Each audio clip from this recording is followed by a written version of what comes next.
بسم الله الحمد لله والصلاة والسلام على رسول الله أما بعد. فدي نن التقسيم الرابع يعني تسلرم تقسيم التقسيم الرابع باعتبار الدلالة، يعني لفظ باعتبار دلالة دا يو حكم باندې دا په څلور قسمه دی. مخکې تا ته هغه څو قسمونه تېر سو. اول لفظ په اعتبار د وضع سره په څلور قسمو، خاص عام مؤول مشترک. دویم لفظ په اعتبار د يعني استعمال سره په څلور قسمو، حقیقت، مجاز، صریح، کنایه. او بیا لفظ په اعتبار د ظهور د معنا سره څلور قسمو چې هغه ظاهر، نص او دا رقم مفسر، محکم. او بیا په معنا د خفي سره هم په څلور قسمو، خفي، مشکل، متشابه او دا رقم مفسر یا مؤول، مجمل. نو دې وجې څخه نن تا ته تقسیم رابع کې دی وایي التقسيم الرابع باعتبار الدلالة. اللفظ باعتبار الدلالة على الحكم، لفظ في اعتبار دلالة سره چې دلالت پر یو حکم باندې کوي، على أربعة أقسام، په څلور قسمه. یو عبارة النص، بل إشارة النص، و دلالة النص، واقتضاء النص. دی په اول کې تا ته وایي تعریف درته کوي. تعریف عبارة النص، د عبارة النص تعریف څه دی؟ عبارة النص ما سیق الكلام لأجله، يعني عبارت خو متن د نص، متن د دلیل، نص دلیل ته وایي. يعني چلول سوی وي کلام، ما سیق الکلام، هغه دی چې چلول سوی وي کلام لأجل د وجې، اريد به قصدا، او اراده سوی په سره قصدا، يعني کم شی چې مقصود وي کلام د همغه د وجې نه چلول سوی وي.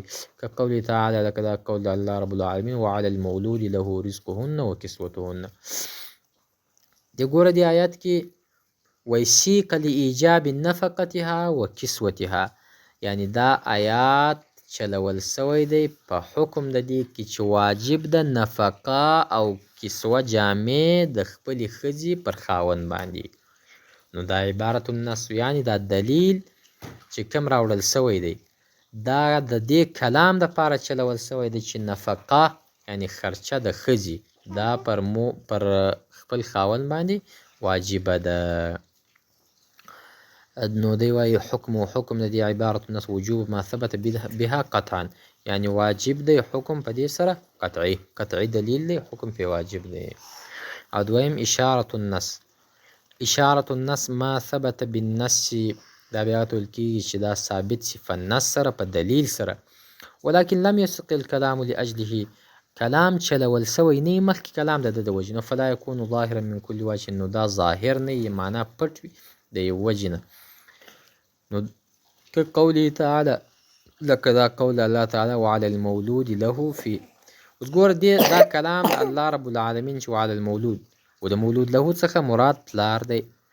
نو دا څنګه وی فيه اشارة الى ان النسب الى الآباء، وی په دې کې اشاره دا ده چې دا نسب و نسبت پلار ته سوی دی. نو یعنی مطلب په دې کې صرف اشارة النص دی، دلیل ته اشاره پر سوی ده. حکم د دې اشارة النص څه دی؟ وی وجوب، واجب کېدل، یعنی واجب دی ما ثبت بها قطعا، هغه ثابت سي په هغه سره په قطعي دلیل سره، نو په هغه سره عمل کول په دې حکم واجب دی. الا ان عبارة النص، مگر عبارة النص چې دی احق عند التعارض، دا حقدار دی په وخت کې تعارض. مثلا که د عبارة النص او د اشارة النص تعارض سره رالی، نو په دې وخت کې حقدار عبارة النص دی، ځکه چې هغه دلیل صریح ښکاره دی، او په اشارة النص کې دلیل ظاهر نه وي د یو وجې د وجې. دریم بیا دی تا ته وایي تعریف دلالت النص. تعریف د دلالت النص، یعنی په هغه دلیل نص باندې دلالت کوي. و دلالت النص چې دی، و دلالت النص چې دی ما ثبت بعلت النص، هغه دی چې ثابت سي په علت د دلیل سره. یعنی ته کوم دلیل چې ذکر کې په هغه دلیل کې یو علت وي، خو هغه علت څنګه وي؟ لغوي علت وي او اجتهادي علت نه، یعنی د هغه په مفهوم، په معنا او په اجتهاد کې علت نه وي، بلکې په لغت کې هغه علت وي. که قوله تعالی، لکه دا قول د الله رب العالمین فلا تقل لهما اف. ګوره دې کې دا اف کلمه چې کومه استعمال سوې ده دې کې لغوي علت دی. علت څه دی؟ علت دا دی چې د مور او پلار مخې ته د اوف کلمه استعمال کړي، نو علت په دې کې دا راځي چې هغوی په دې سره خواشینه کېږي او هغوی په دې سره دردېږي.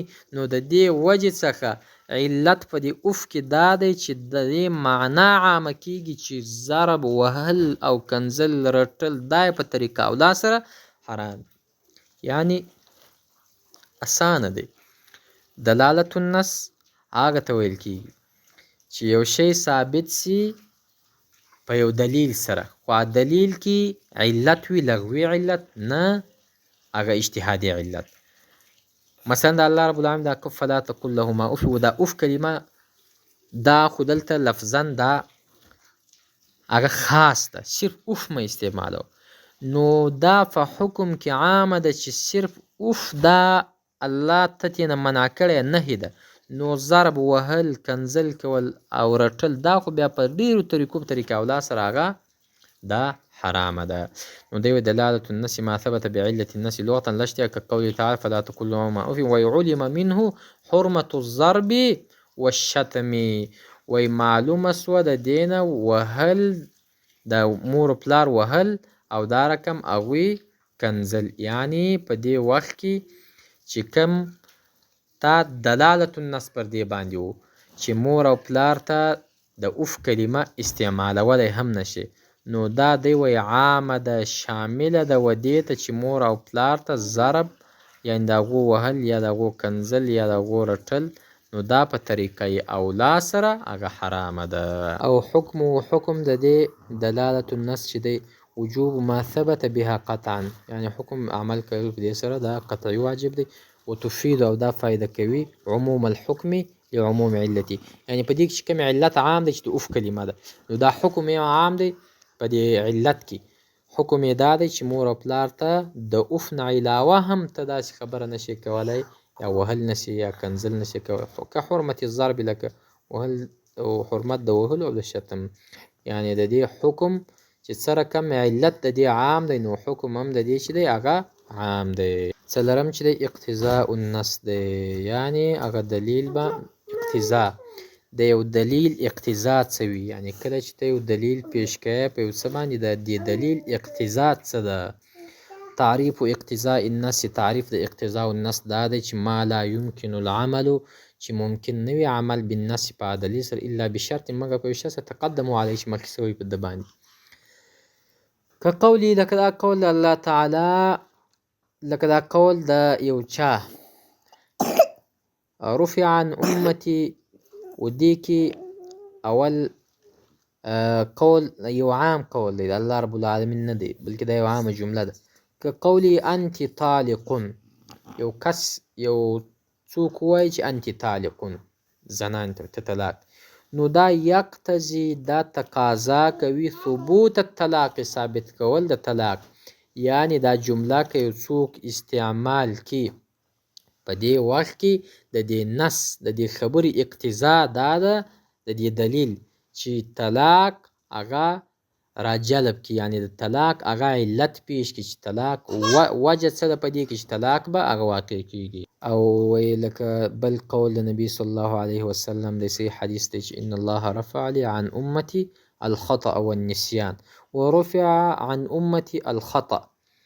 دې کې خطا او نسیان د دو حکم څه دی؟ حکم د دې دا دی چې دې باندې انسان مرفوع القلم نه دی. یعنی د دې دلیل اقتضا دا ده چې نسیان په هیر سره یو کار کول او دا رقم په خطا سره یو کار کول، د دې دلالت د دې نص اقتضا دا ده چې دا په حکم د مرفوع القلم کې دی.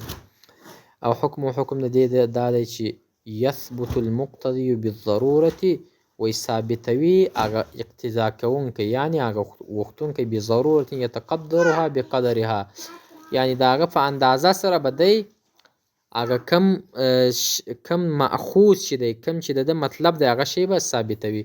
فلا یصح النیة الثلاث، نو دی وی نه دی صحیح نیت د ثلاث فی انت طالقون. نو په دې کې دی دا وایي دا خبره کوي چې یو انسان هغه استعمال کی انت طالق، نو دی وایي فلا یصح النیة الثلاث فی انت طالقون، فدې انتي طالق کې د ثلاثه نیت نه دی صحیح. یعنې که یو څوک یو زنانې ته طلاق ورکړي انتي طالق او دی وایي چې بس ما دا مقصد 3 طلاقه وله په یوه ځي باندې، نو د مصنف اشاره هم دې ته کوي چې سني طلاق خو دا دی چې زنانې ته په یوه حال کې یعنې یو مجلس کې که هر څومره طلاقونه ورکول شي اهلسنه والجماعه وایي چې دا یو طلاق حسابول کېږي، او احناف وایي نه که یو که دوه که درې طلاق. نو دی وایي په دې کې بیا دا نیت نه دی صحیح چې ته وایې ما ته یو طلاق ورکړې او دی دا خبره کوي چې ما 3 طلاق ورکړي. یعنې اقتضا د نص دا ده چې په دې کې تا یو طلاق استعمال کړی دی، بس د دلیل اقتضا هم دا ده چې دغه یو طلاق شمارل کېږي.